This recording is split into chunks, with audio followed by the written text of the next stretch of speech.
morning, esteemed viewers. This is the News Hour on Eco TV International with me, your presenter, Isatou Janneh. Now to the headlines. Silla explains MPP's poor results. Dabo gloats over defeat of defected NAMs. Mama Kande tells GDC supporters to take faith. April 10th and 11th victims calls for prosecution of former vice president and others. Big blow for President Barrow's MPP, win but short of absolute majority.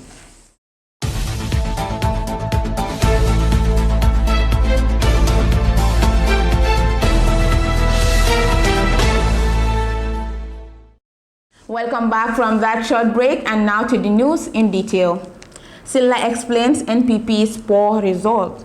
Information Minister Ibrahim Silla has cited emergence of independent candidates from among NPP ranks as the reason for the crushing defeat of the party in the Greater Banjul areas and that of West Coast region. The governing National People's Party won only one seat in 3 important regions. But in his analysis of the results to the Standard yesterday, Mr. Silla, an executive member of the NPP who is involved in the party's campaign in the West Coast region, said the results do not in any way indicate a decline in support of the NPP. Rather, the party's votes were split between the sponsored candidate and the independent candidates who are themselves NPP, but were unhappy that they were not selected and decided to run as independent candidates. This naturally split the votes of the party, allowing the opposition to win with narrow margins. In all the areas, the NPP candidates and the independents from the party won the popular vote. He explained that unlike presidential election, the National Assembly elections are such that many factors have to do with the person who is contesting. Asked if there were failures in the selection process of the candidates, Silla said, even though he does not take part in any selection process, he knows that a vigorous process does take place in determining who eventually becomes the party's candidate. But unfortunately, in some areas, unselected persons, often backed by groups of supporters of the party, would not be happy with the selection and go on to become independent candidates against the official candidates, which led to the splitting of the party's votes, he said.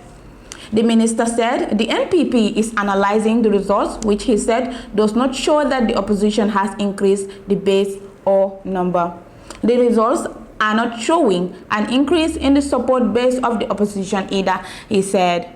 Silla said the vote apathy could also be due to the fact that the election is conducted in Ramadan. He also explained that it is very common in most parts of the world for the ruling parties to struggle to take total control of the legislature. In any case, the government will continue to work for the interest of the nation, and it is expected the new NAMs will also serve the interest of the country at all times, he said.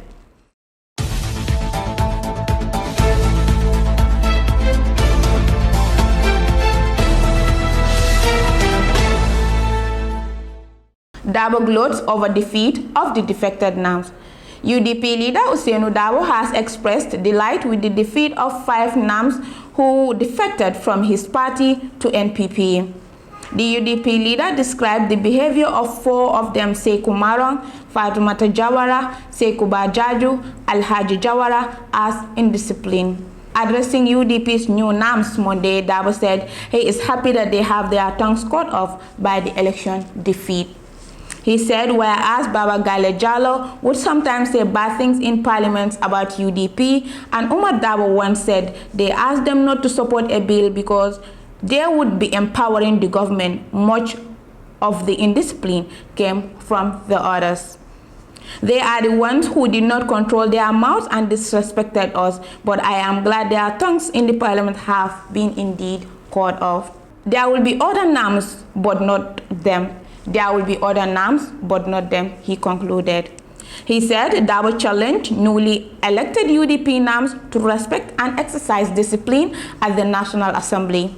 The National Assembly is a very important place and deserves discipline and respect, Dabo said. He expressed hope that the UDP will sweep all the administrative areas across the country someday.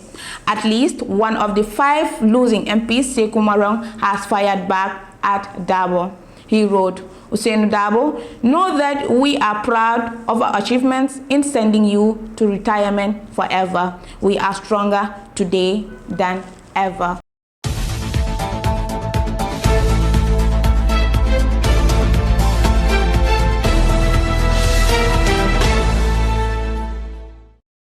Kande tells GDC supporters to take faith. The leader of the opposition Gambia Democratic Party, Mama Kande, has accepted the outcome of Saturday's National Assembly elections in which his party failed to win even a single seat. He also urged his supporters to accept God's will. The GDC performed dismally in Saturday's poll after failing to secure a single seat, including the 2 seats it held in Jemara and Nyamena East. I am very proud of the party supporters and candidates throughout the country. I appreciate the amount of energy and efforts you invested in this election. It is unprecedented. I have never seen the party supporters put in this much effort towards the party, and you have done all this for free. I appeal to all of you not to lose hope. We've done our best and the intention was to win, but we have no control over voters who have decided not to give us the chance this time around. I appeal to all of you not to lose hope. We have done our best and the intention was to win, but we have no control over voters who have decided not to give us the chance this time around. But let us leave everything to God, he said. He told supporters on Sunday. Kande said the election will not define the future of GDC. This will also pass because there is nothing that will last forever. I congratulate all those who are elected, especially those of the No Alliance, UDP, NRP, and NPP. I am sure that some of the MPs will serve the country's interest, he said.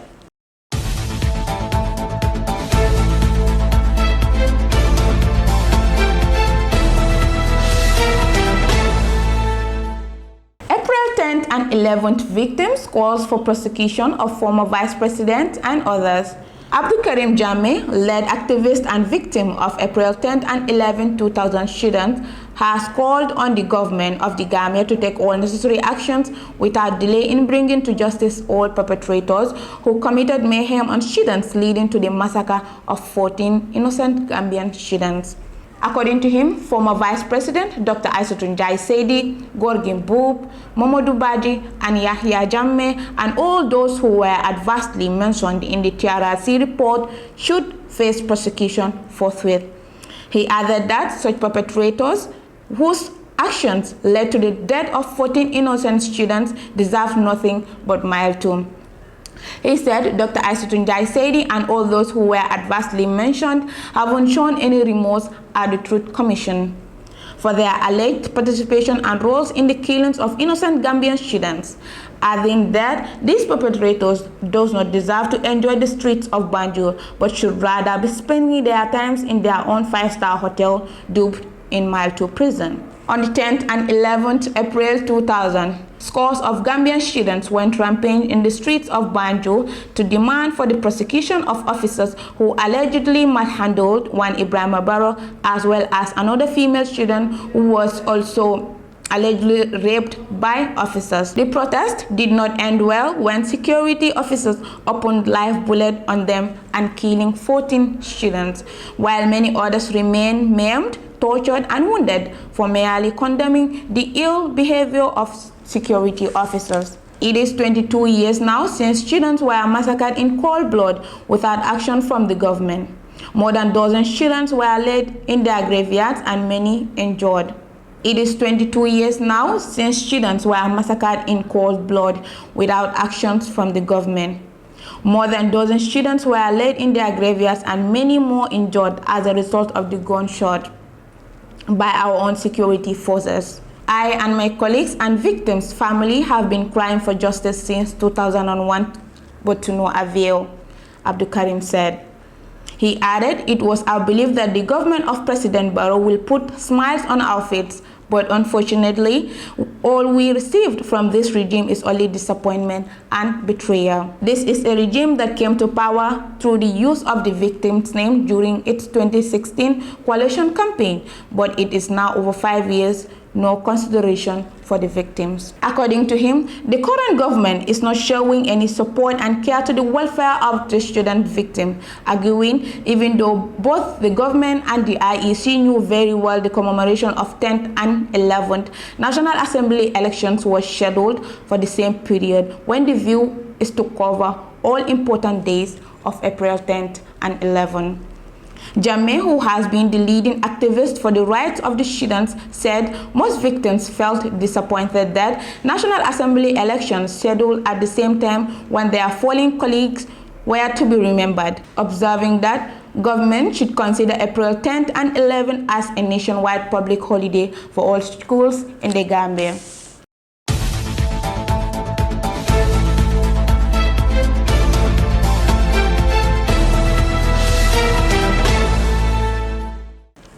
Big blow for President Barrow's NPP, wins but short of absolute majority. President Adama Barrow's National People's Party won Saturday parliamentary election but fell short of absolute majority, costing him a blow in the face. The party won 18 seats and President Barrow will pick 5 MPs, including the Speaker, to complete 58 members of the House. Mbembake, or Camara social worker, said the NPP fell short of an overall majority in the National Assembly as best decision from Gambians, which is a blow to President Barrow's second term in office but good for Gambia's current democracy. With all the resources used and the president going on tour in the name of Meet the Farmers, also lazing in the names of ministers assigned with huge amount of money to motivate Gambians, still the MPP fell short of the majority needed to govern the parliament. If all has gone well on Saturday, the president that won 53% of the December 4th, 2021 presidential election with over majority should have won majority of the seat, and this has been the tradition since independence, Camara said in an interview.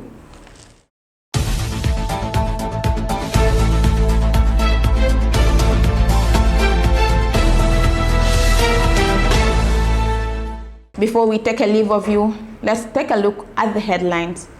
Silla explains NPP's poor results. Dabo gloats over defeat of defected NAMs. Mama Kande tells GDC supporters to take faith. April 10th and 11th victims calls for prosecution of former vice president and others. Big blow for President Barrow's MPP wins but short of absolute majority. Till we come your way again, do stay tuned.